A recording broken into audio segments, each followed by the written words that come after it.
What's good, party people? This is According to Woods, and I have the honor and privilege of having somebody that has been, featured everywhere from New Japan, Championship Wrestling from Hollywood, United Wrestling Network's Primetime Live, and yes, AEW. He is the one and only Danny Limelight. Danny, what's going on, my man? Gente, what's happening? It's Danny Limelight. Feels good to be here. According to Woods, my man Adam, how you been, dog? Dude, super glad to have you here because, this we were kind of talking off air. Monday is kind of good for you because your Tuesdays have been busy AF, as the kids say these days, and that's all hard work and dedication on your part, good sir. Yes, thank you. Honestly, you gave me like a superstar introduction. It should just pump me up. You know what I'm saying? It felt good hearing all that, but it's true. You know, everything I've been working for, finally paying its dividends and coming to fruition. My 2020 vision that I had when the year started, is finally, is happening. And like you said, my Tuesdays have been very busy, and I wouldn't want it any other way. No, 100%. And Ralph is saying that tongue has been in some crevasse, hasn't it? And he's the Portuguese persuasion, it seems like. So there's that. That was not the first comment I was expecting to read. I will say there ain't too many people on this world that use my tongue the way I do. So there you go. There it is. I think, you and Eli Everfly definitely have a unique kind of, tongue. Not since Gene Simmons have we seen tongues like yours. How about that? Oh, man. Look, shout out to Eli Everfly, dude. I was just at, I made my debut with GCW a couple weeks back, and he had a crazy-ass death match with Jimmy Lloyd, man. It was insane. You've known me for a long time now, Adam, and me and Eli Everfly, we wrestled each other many of times. And we haven't been in the ring with each other in over a year now, almost. Last time I wrestled Eli was when I split my head in LA, at 5 Staples and stuff like that. But congratulations to Eli. He just won a championship over at that show in Orange County. So good on you, Eli. But yeah, man, just really like grinding, man, between Primetime Live and now AEW. I feel blessed, and that's just the latest from my year. You look back at when the pandemic first kicked off with New Japan Strong bringing me in and being a mainstay on the New Japan Strong roster, weekly episodes. And then, of course, my home Championship Wrestling from Hollywood with Mr. David Marquez. Shout out to David Marquez for everything he's done. I'm sure he's tired. I know he listens to some of these interviews. He's probably tired. And everybody that listens to my interviews is probably tired of hearing me, thank David Marquez. But I'll thank that man for everything. Every chance I get, I talk good about him because he's done so much in my career, and I'm super grateful for him. So, yeah, man, it's been good, Adam. No, I love it. I love it. And shout out to Dave Marquez because, that is somebody that, you talk about putting the work and everything like that. His kind of broadcast and TV career, dates back to St. Louis and Harley Race. So, I'm a huge Harley Race fan. So when you get that, that route and still here all these years later. And he's the ripe old age of like 27. So he doesn't age at all. Right. He's man. I hope you brush and floss. See. Yeah, that he hopes, because dental hygiene, folks, that's the important thing, especially when you want to keep the pearly whites. White. I don't know who Raph is, but he got a good sense of humor. Yes, he does. Yes, he does. Now, let's take it back for the folks that haven't followed your career as closely as I have. So, in terms of like Danny Limelight, what that euphemism of limelight, that is something that I don't think gets used enough, but it definitely encompasses what you are. I know for a personal mantra before every interview and podcast before the pandemic, I would play Rush's Limelight to kind of get me in the mode. But where does your limelight come from? Biggie. Now I'm in the limelight because I rhyme tight. Time to get paid, blow up like the world trade. Born sinner, the opposite of a winner. Remember when I used to eat sardines for dinner? That, and I think of when Kanye said, and she'll do anything for the limelight, and we'll do anything when the time's right. So just being the center of attention, you know, bright lights, big energy, you know, having everybody like really feeding off of you, looking at you, and being in that moment, man. That's what I'm about. I think every time I step into the ring, the spotlight's on me and my opponent. My matches lately have been the best matches on the card, in my opinion. I've been consistent. I've been grinding, and that's where it comes from. You know, I'm from New York City. You can make it there. You can make it anywhere. Mi gente that know me knows that. You know, I love to just bring the passion, bring that fire, and just have people talking about me when the day is over. And so, you know, that's where it comes from, man. You know. Absolutely. And Ralph goes, "Obrigado," limes in Limelight. So there's that. I don't know what that means. It's a Portuguese saying for thank you for your limes and light. That's the way that he's perceiving it. And sardine and bean in Brazil. So there you go. That's his kind of signing on. Now, in terms of your wrestling career, so I mean, who were your influences? Like, what made you start to want to get into the squared circle? Shit, man. I was always a fan of wrestling, like growing up. The first memory that I have, real memory that I remember, was 97 Bad Blood. I was like 6 years old. Taker and Michaels and Hell in a Cell, and that kind of like drew me into the story and into, you know, just what pro wrestling was. And then The Rock is what really made me fall in love with wrestling.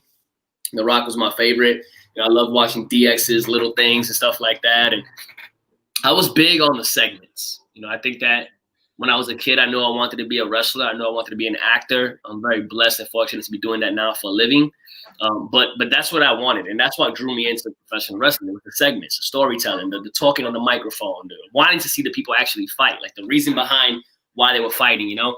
Obviously, as I got older, I took a break from wrestling because it wasn't the cool thing to do. And when I found wrestling, you know, it was very random. I tell this story all the time. You know, I was walking in Target with my daughter. She knocked over some Blu-rays. You know, I was picking them up, and one of them was The Rock's Top 10 Greatest Matches. He was my favorite wrestler ever, so I bought the DVD. I went home. I put my daughter in a bopper, gave her a bottle, put the DVD on. We started watching the matches and stuff like that. Then my daughter's mom, you know, she walks into the room, sees the wrestling. She's like, you know, I never really watched this, yada, yada. So I went online to look for, you know, when WWE was coming to town. This was in August of 2014. And it turns out they were coming to the Valley View Casino in San Diego the next week. So it was like, you know, like the universe, you know. So I bought the tickets. We went, had a good date night. And I ran into somebody that used to wrestle named Joe Gamble. He don't really wrestle no more. But I ran into him there at the Valley View Casino, and he told me he was training to be a professional wrestler. And at the time, I was a sergeant in the Marine Corps. I kind of laughed at him because it didn't really make sense how you train to be a professional wrestler. But he told me, you know, about the school and all this stuff, that was the training spot he was training at. I'm not going to mention the school's name because for those of you that have been following my career know that the school I started with, they kicked me out of the school, told me I'll never wrestle again. And joke's on them. You know what I'm saying? So that's how it started, man. I went there, I showed up, I started training, and then, you know, I made my debut 3 months into training. And then after I got kicked out of that school, I got a call from David Marquez, who I owe my career to, and he brought me to Championship Wrestling from Hollywood. So I was 10 months in the business, a little green boy, learning how to wrestle by wrestling on TV. And I think that was the best lesson that I ever got because it allowed me to learn how to work the cameras, how to work TV. And that's the most important thing in this business. Yeah, we wrestle on the independents. We want to do all the cool spots and all the cool moves and all the cool flips and whatever the people want to see. But at the end of the day, the goal is to obviously be signed and make a living off of this.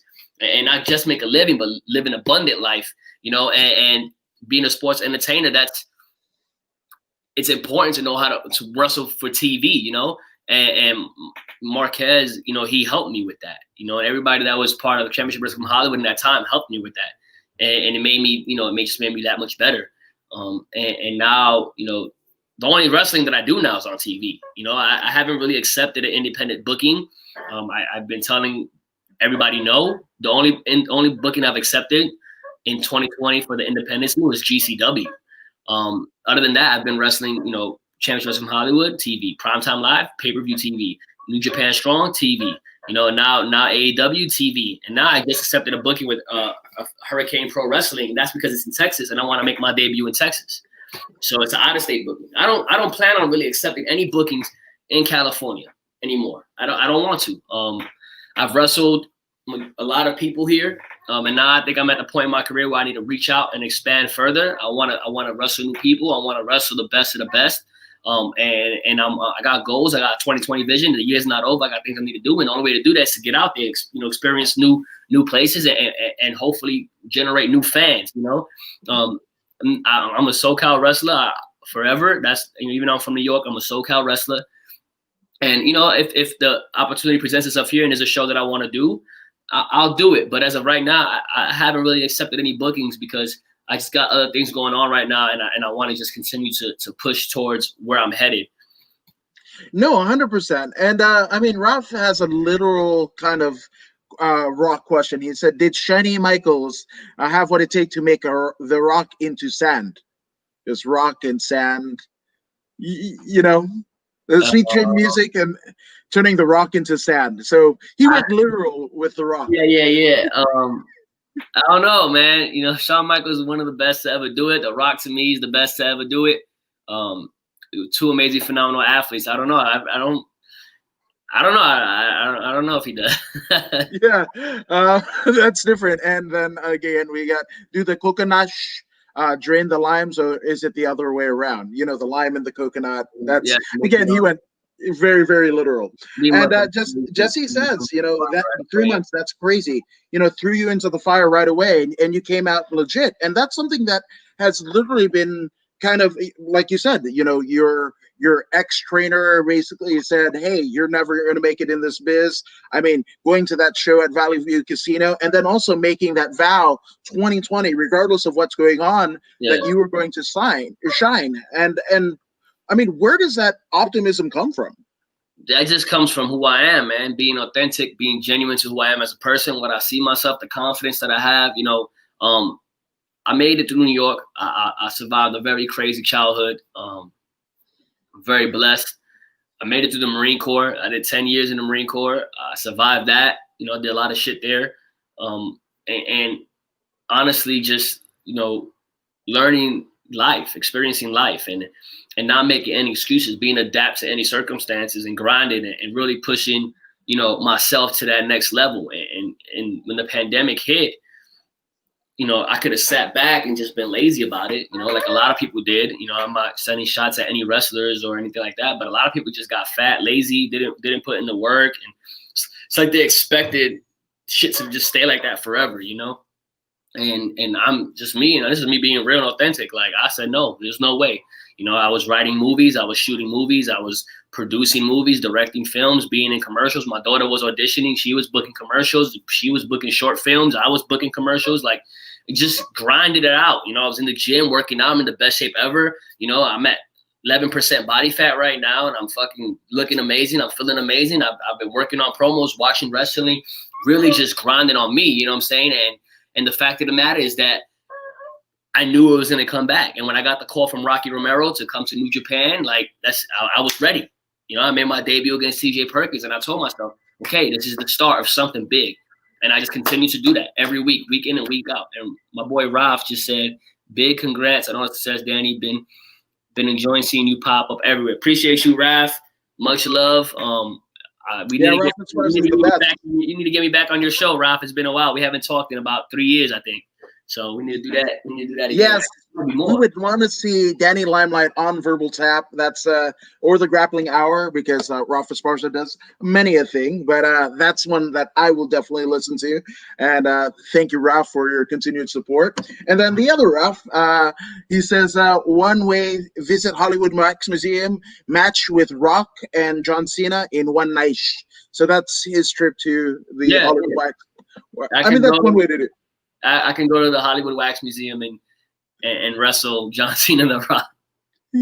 There's one way to do it. Now, and here's the other thing about it, right? So, I mean, you making this, one would say a not outlandish. Sorry, Zicky Dice. Didn't mean to use your moniker, but I mean to say that you wanted to, just work TVs and everything. But I mean, look at where it's made. You basically shot for the moon, and you are landing among the stars, even though you may not be I don't want to say where you particularly think you would be, but I mean, making that vow to yourself that you're not going to expect anything less. I mean, that it's worked out for you. Now, do you think making that vow was one of the attributes to your success thus far? Yeah, I think so. I think that just telling myself what I wanted and manifesting it and really just working towards it and not accepting anything less. Um, and just being real, like being authentic, staying true to who I am. That shit holds weight, man. That to me, when you're authentic and you're genuine and you stay true to who you are, regardless of what the haters say, regardless of what the naysayers say. Imagine I would have just been like, okay, I guess I'm not gonna wrestle anymore because this one promoter told me I wasn't gonna wrestle anymore. Like imagine that. Imagine me quitting when I tore my LCL or when I separated my shoulder in December of 2019 or, when I split my head. Or if there's so many times I could have made an excuse. I remember one time I was driving to Arizona to wrestle some show in Arizona and I got hit by a semi-truck and my Camaro got fucked up. Literally 20 minutes from the venue, my Camaro got destroyed. And I still drove the shit to the venue, parked it there, wrestled the match for the promoter to look at me and tell me that he didn't have all my money because the door was light. Can you imagine that? Imagine if I would have just said, I guess I'm done now. Like, Wow. Crazy. And there are so many people that just, as soon as something don't go the way they want, they quit. And that's not me. That's not who I am. That's not who I never been. Even before the Marine Corps, even when I was growing up, I was fucking 4'8", 102 pounds soaking wet. Like, dudes trying to punk me or bully me in the hallway. Fuck no, man. Never that. I've always been a fighter. I've always been a warrior. I've always had the fucking heart of a lion. Like, I've never, ever, ever given up on myself. And I won't do that shit. If I tell myself I'm going to be somewhere, I'm going to do it no matter what. I told myself I was going to freaking be. Even my recruiter from the Marine Corps, when I walked into his office to join the Marines, he looked at me and told me I couldn't be a Marine because my pants were sagging and I had a white T-shirt on. You know what I'm saying? Because I was some snot-nosed kid from Brooklyn. But I ended up being a fucking phenomenal Marine. I ended up being a drill instructor. I ended up graduating #1. I ended up making over 350 Marines. Like, I'm not even trying to brag. I told myself I was going to be an actor. I told myself I was going to write and direct films, and I did it. I told myself I was going to do this, and I do it all because I bust my ass and I work hard and I stay true to who I am. And that's what takes you where you need to be at the end of the day. I've never been one of the boys. I've never been one of the guys that go out and drinks with people and like hang out with all these guys and like, kiss ass on. Nah, man, that's not me. Never that. I stay true to who I am. I stay authentic and I work hard. And I feel like at the end of the day, if you work hard and you're true to who you are and you stay genuine and you're not a little snake or a little, slime ball, you'll be okay. As long as you don't quit on yourself and you have the passion. And that's what I feed off of. And I love proving people wrong. Yep, absolutely. And Ralph says Warriors don't quit. Never that, Ralph. No, Ralph. Warriors don't quit. Absolutely. And Ralph, as far as it says, we'll make it happen, fam. So I can't wait to see Danny Limelight on Verbal Tap. That's going to be awesome. And Ralph also wants to know, Ralph Giard wants to know who wins the best wrestling name, Major Payne or Ralph the Open Buffet or Shameful Ames? Oh, ouch. Any word? I'm going with Major Payne. Yeah, I think Major Payne. There you go. Now, in terms of, well, first of all, thank you for your service. But going from, the mean streets of New York and then going to the Marines, what was that? What was the decision behind that? Obviously, Marines, in terms of, the military, they're probably the hardest of the corps. How did that come about? How did say that again? The Marines, your jump from New York streets to the Marines. I was okay, so I got kicked out of I got kicked out of 2 high schools, right? Not one of them was because I was getting into a lot of fights. It wasn't even kind of my fault, but not my fault because they were trying to bully me, So I was always fighting. So I got kicked out of one school 3 months into my freshman year. I went to school in Coney Island. And by November of 2005, I was kicked out of that school. The guys that I was fighting were not kicked out of that school because it was somebody different every other week. But then I went to Thomas Jefferson High School in East New York. And I played varsity baseball as a freshman. and I played basketball, JV basketball as a freshman, and I was doing okay, playing sports, staying out of trouble somewhat. And then I got kicked out of that school my junior year because I got into a fight. So I finished my senior year in high school in Long Island because I got kicked out of 2 schools in the same borough. They told me I needed to go to school in either New Jersey or Long Island. And I didn't want to go to New Jersey, so I went to Long Island for my senior year. I ended up graduating from that school, but when I was in that school, I didn't really know nobody. I couldn't play baseball because I was a senior already and they didn't know me. So they already had their team. I couldn't play basketball because the same reason. They already had their team and I was a senior. So my dreams of being, shortstop for the New York Yankees were pretty much flushed out. I ended up sitting at a cafeteria table one day. I was flirting with some chick. Her name was Stephanie. And some dude sat with us and he was cool. His name was Kenny. And he invites me to go to the recruiting station with him. He tells me if he brings me to the recruiting station, he gets points and he'll buy me pizza. And so I was like, all right, bet. Like, let's go. A free pizza, I'm with it, New York has the best pizza. And so I show up to the recruiting station and the recruiter, no shit, looks at me and he's like, you can't be a Marine. And in my head was like, I didn't want to fucking be a Marine anyways. I'm just coming for pizza. You know what I'm saying? But the fact that like he kept on trying to tell me that I couldn't do it, that I wasn't built for it, it made me upset. And he's like, just go across the street. There's the army recruiting station is over there. They'll take you. And so I looked at him and I was like, okay, bet. So I walked down. I started walking towards the army recruiting station. This goes to tell you something. I had no intentions of ever being in the military at all. Like I never wanted to do it. And I came there for pizza, not to join the Marines. But the way that this Marine carried himself and told me, go over there to the army, here I am fucking walking to the army recruiting station like a bozo. Like, okay, he told me to go there. So now I'm going to go there and join the army. And as I'm walking to this recruiting station, this soldier comes out and he has a cigarette in his hand and his phone. So he's like smoking a cigarette and he's looking on his phone and he's in his camis. He puts the cigarette in his mouth and then he puts the fucking hand in his pocket and he's like sending a text message or something. So there's a cigarette in his mouth, his hand in his pocket, and he's texting. And it just looked so unprofessional to me. Like, I'm not trying to shit on the army, but it just looked unprofessional. And I remember what the Marine was in his dress blue, deltas, which is a short sleeve khaki shirt, blue pants, like he looked good. And I turned around and I walked back into the Marine Corps recruiting station and I said, I don't care what you think, I'm going to be a Marine. And he said, okay. And he said, you're 17, you need your parents to sign.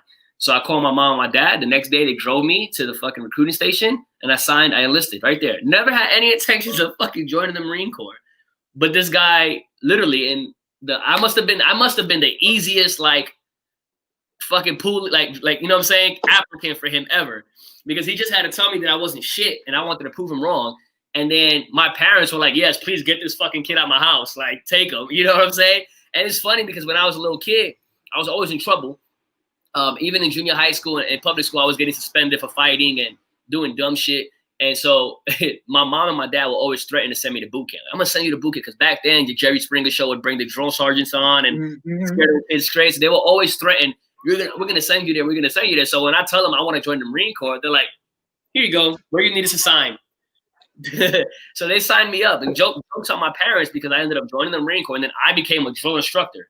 So it's like, hey, like full circle from, when I was a kid. And yeah, that's it. That's how it happened. And then I remember when I went to go be a drill instructor, just when I got promoted to sergeant and just my recruiter that didn't like believe in me or didn't think, I mean, I'm sure he believed in me, but I think he just wanted to test me. I don't really know. He's a great guy. I'm really good friends with him now. Shout out to my recruiter, Angel Rosario, Ricky Rouse, the boss, I call him. But he hit me up and he's like, man, they used to call me Hollywood. And when I was in school, because I was a cocky little arrogant dude and I was flashy and I dressed a certain way. And so they would always call me Pooley Hollywood. So when I went to boot camp in Paris Island, but I went to be a drone instructor, I went to be a drone instructor in San Diego. And the Marines that go through boot camp in San Diego, they call them Hollywood Marines. So he's like, fucking Pooley Hollywood is a fucking Hollywood drone instructor. And then when I got promoted to staff sergeant, I got promoted to his rank. He was congratulating me and shit like that. And then when I left the Marine Corps, I started, acting in Hollywood. He's like, fuck, it was like always meant to fucking be like fucking Hollywood. So it's crazy, man. My life, I'm gonna write a book one day about my life because it's really something. You start penning that shit now because that is some fucking like out of this world kind of motivation. I mean, it's equal parts motivation, stubborn, everything, but it's gotten you where you are today. So it fucking must have worked, my guy. Yeah. Now, and Jesse Velasquez says, that's legit. Respect your grind, bro. So there you go. And Jesse, in his own right, is a purple belt in jiu-jitsu and an IFS MMA champion here in Southern California. You got to prove the haters wrong. Now, I mean, shit. I mean, debuting on TV for Marquez, like what?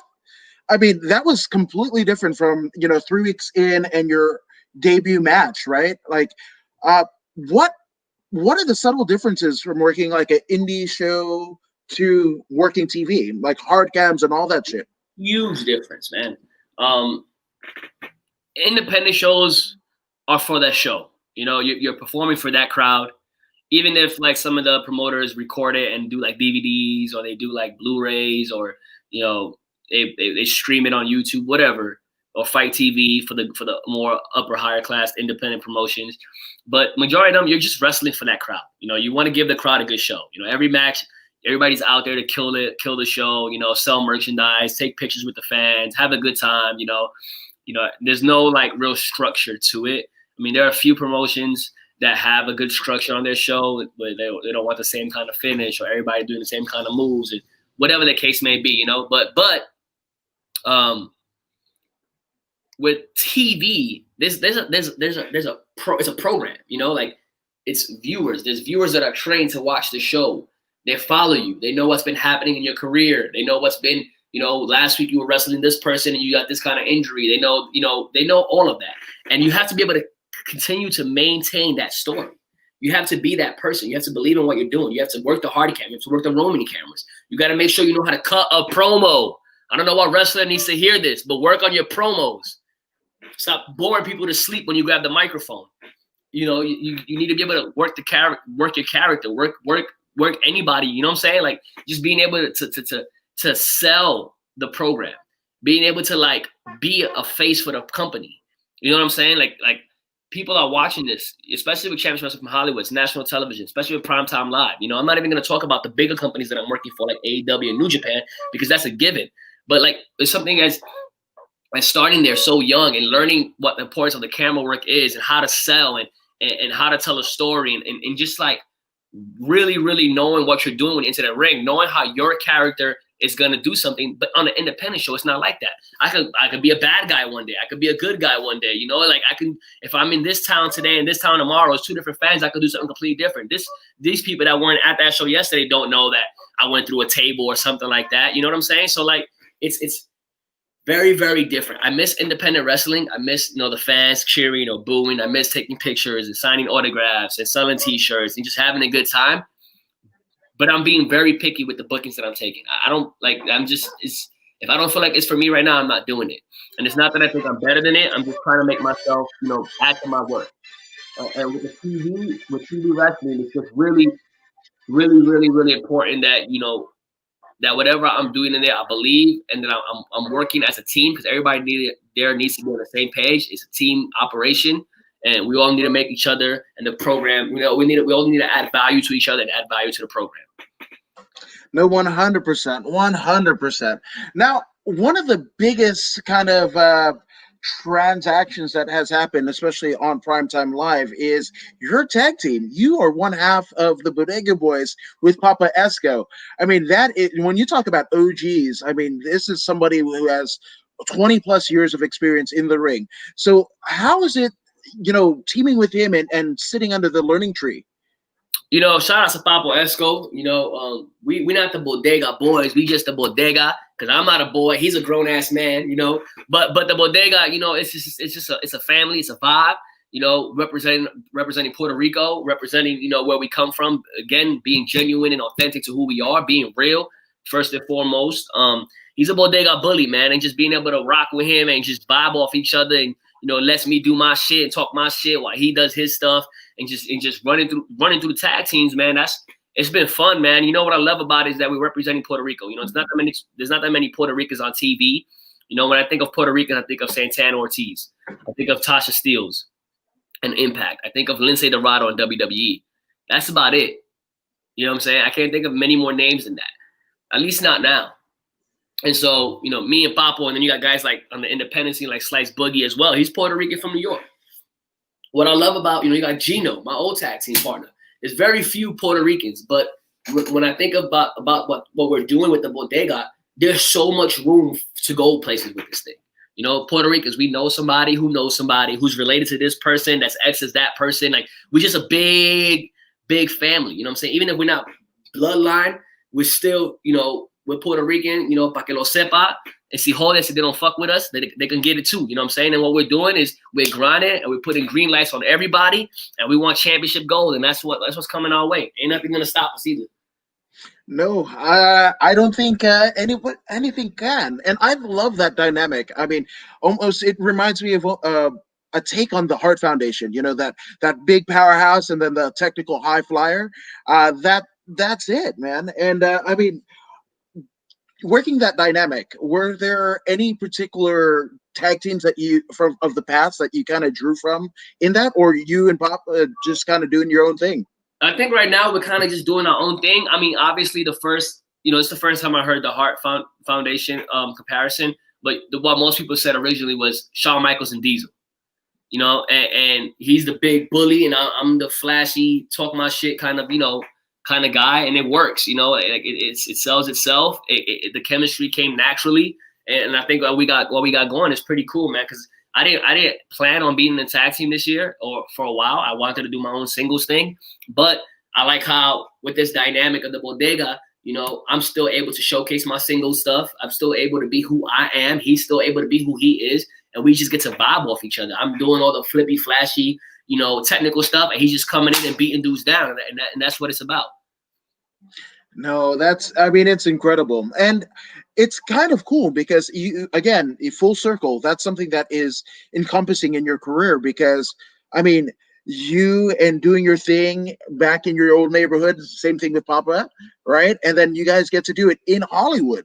Like that's got to, I mean, representing your respective neighborhoods on Hollywood with somebody in like mind. It couldn't get any better. Yeah, absolutely. I agree with you 100%, man.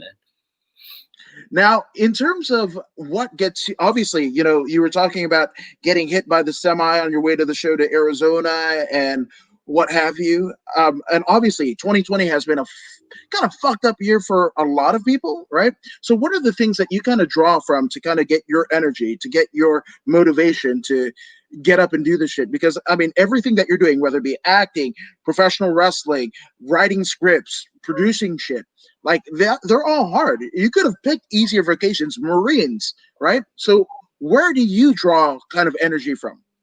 Man,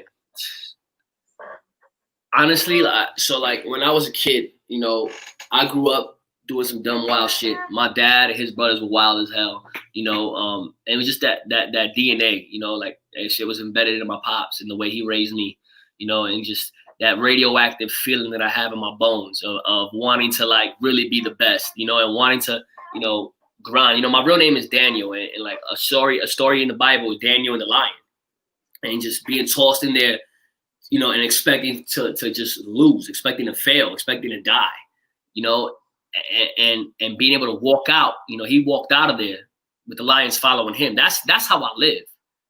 I want to get thrown into any situation where people think I'm going to fail, when people think I'm going to not succeed and come out like just come out on top, come out victorious, you know. That shit thrives me, you know. And then most importantly, my daughter, like she's my biggest inspiration, just my little girl, my little baby. I love you, Khaleesi Rivera. If you see this, baby girl, I love you with everything. And she's my inspiration, man. Like she looks at me, you know, her mom is an amazing mom, you know, has an amazing career in the Marine Corps. She just got promoted to the rank of staff sergeant, and she's doing great things. Her mom's actually recruiting right now, you know, so full circle, right? And so she gets the whole go to school, get good grades, get a job, get a career from her mom. But then she looks to me and she sees her dad, like who came from where he came from. She knows what Brooklyn, New York is. She's been there plenty of times. She sees me in the Marine Corps. She sees me as a drill instructor. She hated recruits as much as I hated recruits. You know, now she sees me wrestling all over the place. She sees me acting. She's acting. You know, we're doing it together as a team. And that's my inspiration, being able to just set that example for my daughter and show her that if she puts her mind to anything, she can achieve it. That's what matters.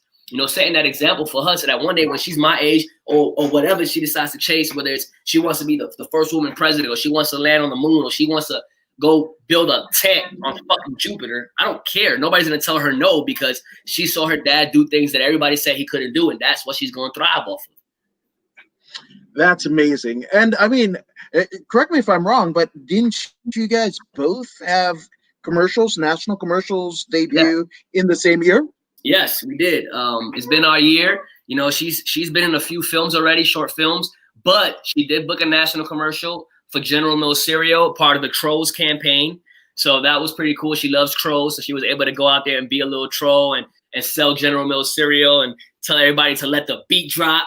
That's her famous line in the commercials, let the beat drop.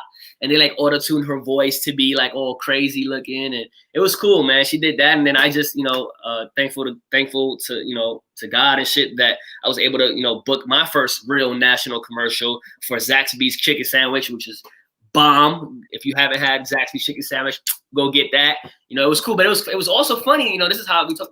Full circle has been like the theme for this podcast. But my first national commercial, I was in a military uniform, and it was like a military strategic commercial, and they wanted military people to have like this firm, strong persona, and like we're running an operation for the next biggest chicken sandwich, and that's what it was. It was kind of cool that I get out of the military, and then a year later, I'm doing a national commercial for the military, a military style commercial for Zaxby's. So that was cool, man.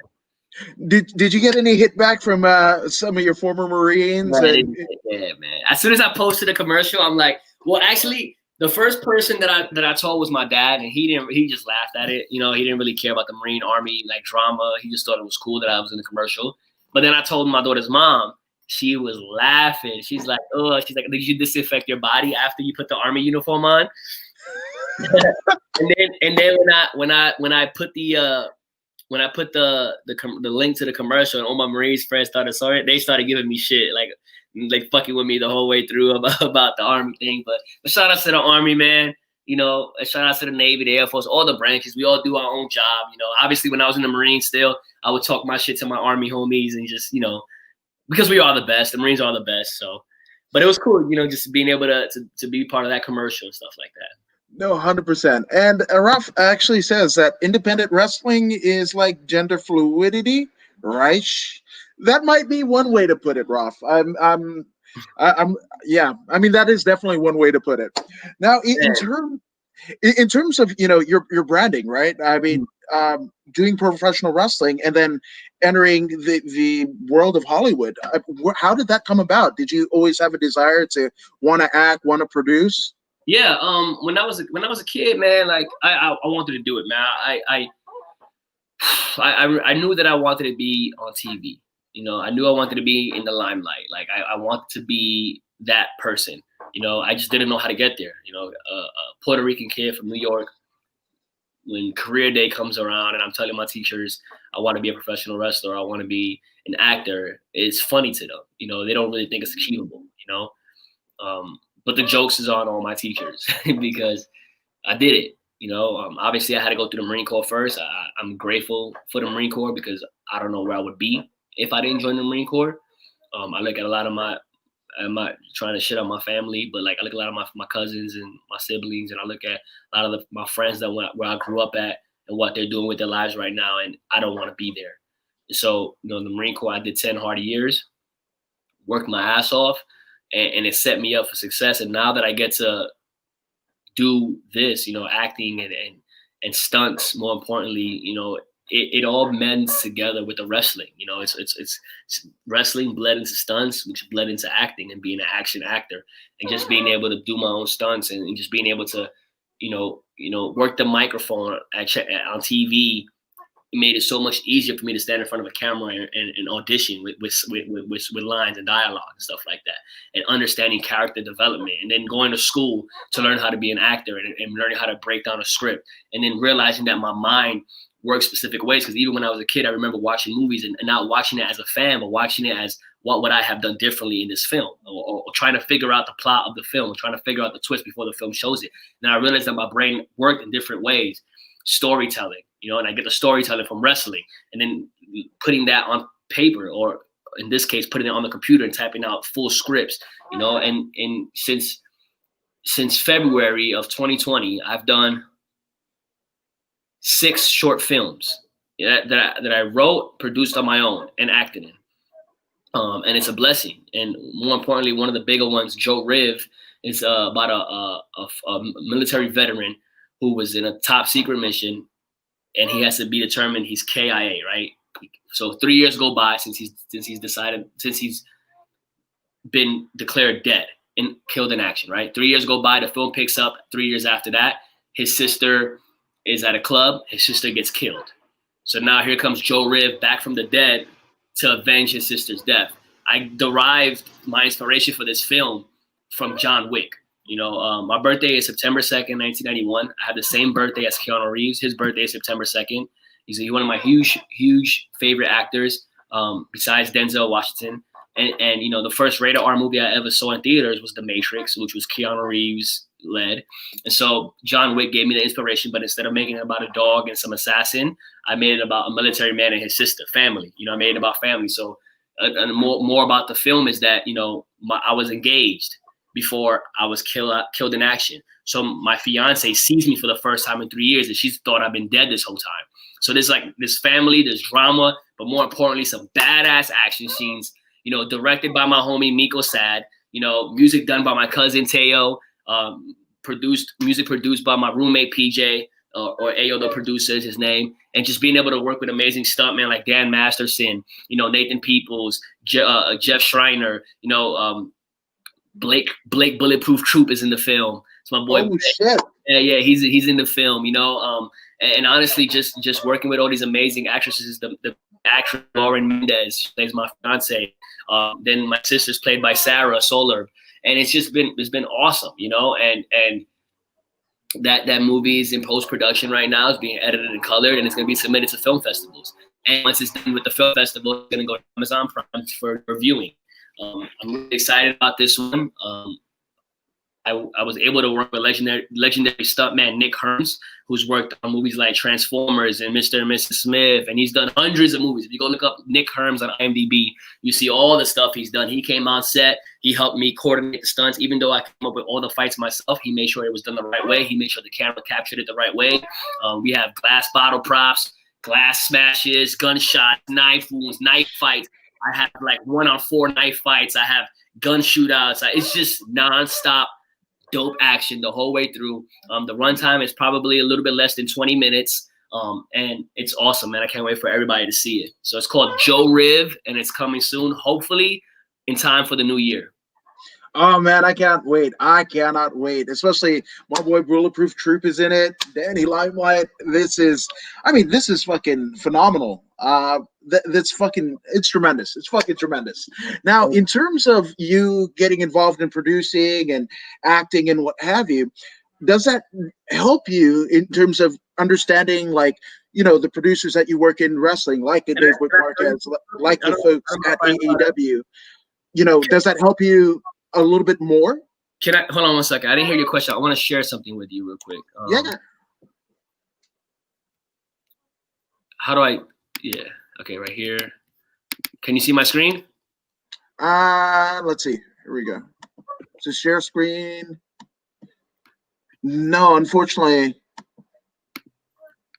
Everyone can see. Share screen. Share screen right here. Boom. Let's do this. Let's see. Okay, right there. Have you shared it now? Yeah, let me see if I can pull up share screen. Or is there a way to comment something or send you something real quick? Yeah.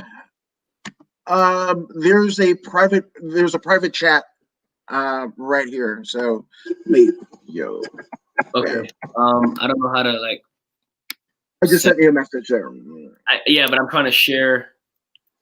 Hold on. I think I can. I want you guys to see this. It's pretty cool. Designed by Hiban, the movie poster for the film Joe Riv. Let's see. Application. Right here. Let me see. I'm gonna send it to you via Facebook Messenger. Yeah, 100%. And then you can share your thing or pull it up. Yeah, that should work. theoretically. Yeah, got it. All right. Did it work? Let's see. Okay, got it. Sweet. Let me download it here. Oh my gosh, this is you guys are in for a treat. Here we go. So we're gonna pull up the promo poster for Joe Riv. Oh, and we lost Danny. But while we're getting him back on, let's go ahead and show you this picture that he's got. There he is. Bam. Yeah. You're back. The official Cool. poster for Joe Riv. Let's go ahead and pull that up, good sir. Bam. And it is loading. And here is almost a world premiere for you guys. So shout out to Danny for getting this to us. And it is loading now. So, I mean, let us know what we are seeing, good sir. Let's see. I can't see it. You can't see it? I think my thing is blocking it. That's why. Ah, okay. Yeah. No worries. No worries. Oh man. I'll put it up in the. I'll edit it in. Okay. Cool. Yeah. No worries. But the poster. For those of you that are gonna see it when he uploads it, it's me, Joe Riv. And as you can see, there's a gunshot in the middle of the name. Because I don't want to spoil anything, but you know, my sister's death is very untimely and unfortunate. And you can see the background, you see a club and you see California because the film takes place here in LA and inside of a club. She's killed in a club and I'm coming after the people that run the club. Damn. It's awesome, man. It's an awesome film about family and action and love and all of that. And it's amazing. I'm so super blessed. There it is. Joe Riv. There it is. Productions produced, written, starring Daniel Rivera. That's me. And directed by my boy Miko Sad. Limelight Productions presents Joe Riv, coming soon. That is dope. That is dope. And I mean the ability to create, not just you've got not just like the flashiest moves in wrestling, but some of like the most technically impressive things that I've seen in anybody, not just a guy your size, but in all of wrestling. You know, your chain wrestling acumen is crazy. This poster, it's fucking phenomenal, right? And then Ivan Huerta, H-Bomb, he's the one that created the poster for me. I told him my idea. I told him what I had in my head, and he came and he put it to life. He does all my movie posters because he's that talented. So shout out to Ivan. And the main photo on the poster was captured by Justin Cotterell, my boy Justin. He takes all my promo shots. So yeah, you see the picture of me that was taken by Justin, and the artwork, the poster was done by Ivan. Yeah, and Justin's work is pretty phenomenal. Not only has he worked with you, but I mean, almost the entire Primetime Live, Championship Wrestling from Hollywood. Alyssa Marino is actually going to be on later tonight, and her promo shot has been done by Justin. So shout out to Justin. Man, shout out to Justin. He's the man. He does my daughter's headshots too. So he's a good dude. I love him. I love his wife April. They're amazing people. Shout out to Justin and April. But yeah, like you said, the innovation for me, you know, I've said it plenty. I don't remember the last time I've done a super kick. I don't remember the last time I've done a Canadian destroyer. And there's nothing against people who use those moves. They're great moves. They're effective. But just me personally, I want to do things that are innovative. I want to do things that when you see Danny Limelight, you're not going to see somebody else doing. You know, I have a background in parkour and stunts and I can flip and I can do all these things that I train myself to do, that I push my body to, and I like to incorporate that in my wrestling because it's something that you're not going to see somebody else doing. You know, unless you're like Ray Phoenix, who's another phenomenal wrestler, and one of my homies, Mikarnal Phoenix. You know, he does a lot of innovative stuff too, and that's the kind of inspiration that I need. I need to see people doing things that nobody else does, so that I can too use my brain and my creative mind to do things that I don't see anybody else doing. And whether that's my finisher, the symbiote DDT, or that's me walking the ropes and springing from rope to rope, or if that's me, you know, just trying to figure out new ways to choke somebody out or put the hurt on them, that just comes from my brain and my training. And I'm very, very thankful that I have those, you know, radioactive genes that I like to joke about, but it's true. Like I feel like I do it, and I try to show it every time I'm in the ring. No, 100%. And again, that is something that, I mean, regardless, I mean, the amount of entertainer that kind of flows through your body is pretty fucking incredible. And anybody that has seen Danny live, I mean, it looks like there's those chances to see you live, unless you're in a state that you haven't participated in before, those Yeah. things are getting fewer and fewer. But again, fear not, because you're going to see him on a litany, whether it be Fight TV, whether it be AEW. You're going to see Danny Limelight. So hold your horses, good folk. Now, in terms of, you've had a phenomenal 2020. If you had a crystal ball, all right, and you're looking, what does 2021 look like for one Danny Limelight Rivera? Man, I don't know. I think if I'm looking at 2021, a bigger year, obviously. But I see myself being signed to a company. My brand skyrocketing and really, coming into my own. I feel like this year was my breakout year. I feel like this year was my year to shine, and I think that next year is going to be the year where it's solidified that I am a star and that I am a top level competitor and that I am what I always saw in myself. And I think that I will be signed to a company. I will be on your TV very, very often, like I already am, but on a bigger scale. And I think that I'll be, doing a lot more things in Hollywood. And I think that, as long as I continue to work hard and grind and stay authentic, and trust in the process and the universe and God, and really just feed into the positivity, that I'll be okay, man. I love it.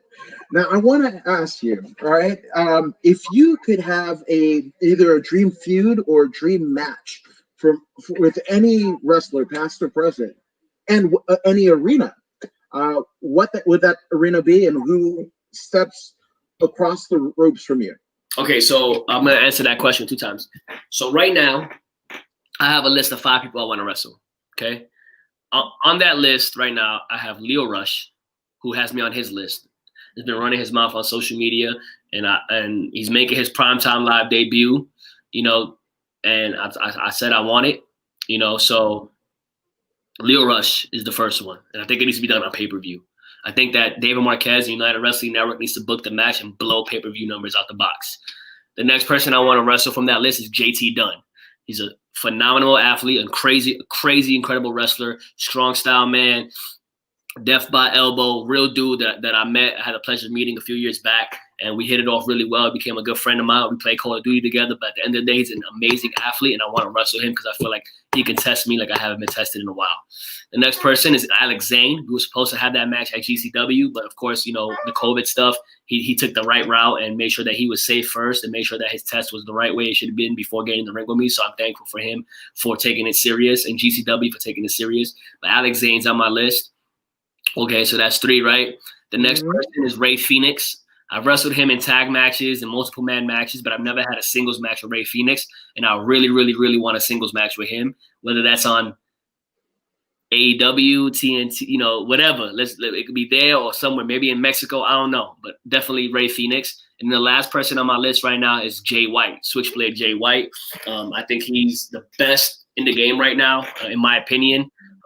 Everything he does, he's just so articulate with what he does in the ring, and he's the man for a reason. I want to wrestle Jay White, and I think that needs to happen on New Japan Strong. So those are the 5 people that I want to wrestle right now. But if I could have a dream match with anybody, anytime, any place from any point in history of wrestling, because The Rock has had such a huge impact for me in my career and my life, I would want to wrestle The Rock at Madison Square Garden. Ooh, fuck. Oh, that's fire. That's fucking straight out fire. I mean, and bringing it home. It's just electric, That's what I want, that electricity. That's fucking amazing. That's amazing.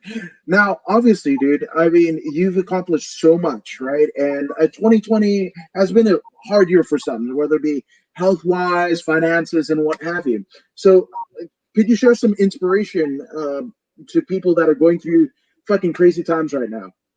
Honestly, man, look,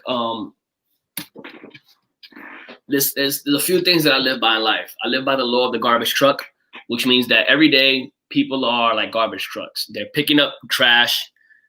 They're getting trash dumped on them. They're getting trash thrown at them. They're going about their day just full of shit sometimes and really hard times. And sometimes, like a garbage truck, eventually they have to release it. They got to dump the trash out. you know. And so like people, what they do is sometimes they release the trash on the wrong person. So first thing I want to say is be kind to each other. And if somebody blows up on you or dumps their trash on you, don't let it get to you. Don't let it affect you. Brush it off. Maybe they just needed somewhere to explode at, and you just happen to be in the wrong place at the wrong time. The next thing I live by is if you want to be successful, you have to want it as bad as you want to breathe. And this was something that I always taught my Marines about when I was training them, was that if you want to be successful, you have to want it as bad as you want to breathe. I used to tell a story about this man and this kid who really wanted to be successful. He wanted to drive nice cars, dress good, and he met a man that drove nice cars and dressed good and asked him to teach him the ways. And the guy took him to the beach and dumped his head in the deep ends of the water and made him feel like he was drowning, and then pulled him up and let him gasp for breath. And he put his head back down in the water until the kid finally pushed off and said, "What are you doing?" And he told him that he just taught him the most valuable lesson about being successful. And that's that you have to want it as bad as you want to breathe. So if you want anything in this life, you have to want it that bad, or it's not going to happen for you. It's not. And then the next thing I like to live by is this story that I heard, about this old chief, who used to tell this story to his young little chief, the young little kids in his tribe. And that's that there's a fight inside everyone every day. Two wolves battling. One is full of happiness, joy, respect, pride, authenticity, genuine concern, feelings, a heart of gold, things of that nature. And then there's another one inside that's battling that wolf, and it's full of anger, hate, envy, jealousy. The one that wins is the one that you feed the most. So whichever wolf you're going to feed inside of you, that's the one that's going to thrive. That's the one that's going to win the fight. Every day you have that battle inside of you. Do you want to be a dick, or do you want to be a good person? And depending on which energy or which wolf you feed, which fire you fuel, that's what you're going to be. So those are the three things I like to live by. So that's for anybody. That's fucking tremendous. And again, drawing inspiration from everything. That law of the trash truck. I never fucking saw it that way, dude. Like, you're fucking dropping bombs, like little truth bombs. Look at this. I read this book right here. Where is it at? I'll show you this book right here. Right here. It's called Tie-ins for Life. It's written by retired Lieutenant Colonel Joseph Shusko. He's a Marine Corps colonel, retired. And it's full of literally life lessons, things to live by, stories like that, similar stories like the ones that I was telling you guys that I listen to and I live my life by. And it's just personal development, personal growth, and it really helps you as a human, make those decisions. And that's something that I used to, when I was in the Marine Corps, I was a first-degree black belt martial arts instructor in the Marine Corps martial arts program. So I taught the Marine Corps martial arts program. I've trained over 400 plus Marines in the Marine Corps martial arts program. And after every class, after every fight, after every, session that we would have, I would I didn't have the book with me, but I memorized the page that I wanted to read that day, and I would verbally speak it to them. We called it a tie-in. And we gave them a tie-in at the end of the day, because to be a warrior and have that warrior spirit, you need to have that warrior mentality. And sometimes that goes deeper than just being able to fight. And so that book right there, Tie-ins for Life, is a book I recommend. It's like $14.99 on Amazon. I don't have any stock in the book, but it's a book that I believe that can really teach some valuable lessons to those that want to be successful and want to have that good and positive mental attitude. I love it. I love it. And Rafa goes over here and says that he wants you to beat the Hawk. Beat the Hawk. And he'll say he's only worth $7, but times probably about $1 billion. So there's... The Rock's the highest paid actor. He's never had an acting class. $7 Productions is starting to do amazing things. The Rock's my inspiration, man. There's times where I wake up in the middle of the night and I look on Instagram and he's eating pancakes or working on something. He got his new tequila thing out. The Under Armour stuff is killing it. His movies and stuff like that. He's just an amazing human being. He's an amazing husband, amazing father, and he inspires me a lot, man. 100%. Now, obviously, you talked about inspirations, but let's get some shout-outs out of the way. I mean, obviously, it takes a village to raise one man in Limelight. So let's get some shout-outs out of the way, my man. I want to shout out my father, being my hero, my daughter, being my biggest inspiration. Khaleesi, I love you. Pops, I love you. My mom, I love you. My grandma, I'm a grandma's boy. Thank you for help raising me, because I know I gave my parents a handful. Now, we talk about the industry and stuff like this, I want to give a thanks to David Marquez, first and foremost. Thank you for everything you've done for me. Rocky Romero, Azúcar, Papi. Gracias por todo. You know, you got the sugar, I got the sazon. Let's do something soon, man. Shout out to Rocky. You know, and really just want to shout out, you know, people that show me love. I want to shout out Blake Troop. He's always showing me love. I want to shout out, you know, Aaron, you know, Damian Sandow, formerly known as. Great man, you know, his great mind is helping me a lot now. John Morrison for training with me all these times, you know, and putting me in his film, doing the stunts in his film, and just, you know, some guys from AEW like Jungle Boy and Luchasaurus. Thank you guys. Thanks, Brian Cage. You know, a lot of people did certain things for me that I can't really talk about without, you know, for the business reasons and stuff like that. But yeah. I want to thank those guys that I just named, you know, Jungle Boy, Luchasaurus, Brian Cage, Rocky Romero, David Marquez, Damian Sandow. I keep calling him Damian Sandow, but Aaron Stevens, Blake Bulletproof Troop. Thank you guys so much. I want to thank Fred Rosser for being a friend. My tag team partner, Papo Esco. You hungry or what, Papi? Let me know. And yeah, man, I just want to thank all the fans that have been supporting me along this journey. I hope I didn't forget anybody. If I did, I'm sorry. I want to thank my cousin Teo for doing my music. You know, I want to thank my roommate PJ for you know, when I'm gone for days for wrestling, he's watching my dog, he's holding it down, keeping me accountable. He's producing the music on my films and stuff like that. I want to thank Miko Sad for directing my projects. I want to thank you, Adam, for bringing me onto the show. I appreciate you allowing me to tell my story. And just everybody, just hit me up. Let's do podcasts. Let's do interviews. Let's talk. Let's shoot the shit. Follow me on Instagram, TikTok, Twitter at Danny Limelight. Or check out my Pro Wrestling Tees store, prowrestlingtees.com/Danny Limelight. I appreciate you, mi gente. 2020 vision coming to life, and we got bigger and better things coming. Fuck yeah. I can't wait, and I'm gonna fucking drop that Pro Wrestling Tees dollar on some sweet ass fucking Danny Limelight gear, my man. But dude, thank you so much, and go ahead and follow him on Instagram, on Twitter, because it's probably the livest thing that is around right now in 2020. And all the movie shit. Where can they find it? You can find that on my Instagram page right now, but I will, as soon as Joe Riv is ready to go on Amazon Prime, I'll be posting that link everywhere. You guys will be able to check out Joe Riv coming soon. Thank you so much, Adam. According to Woods, mi gente, I'm in the building. Let's get it happening. There it is. He is Danny Limelight. I'm According to Woods. And thank you guys for joining us here. And you might want to subscribe, but you know what? Hey, this is Zeta Zhang. Make sure you subscribe.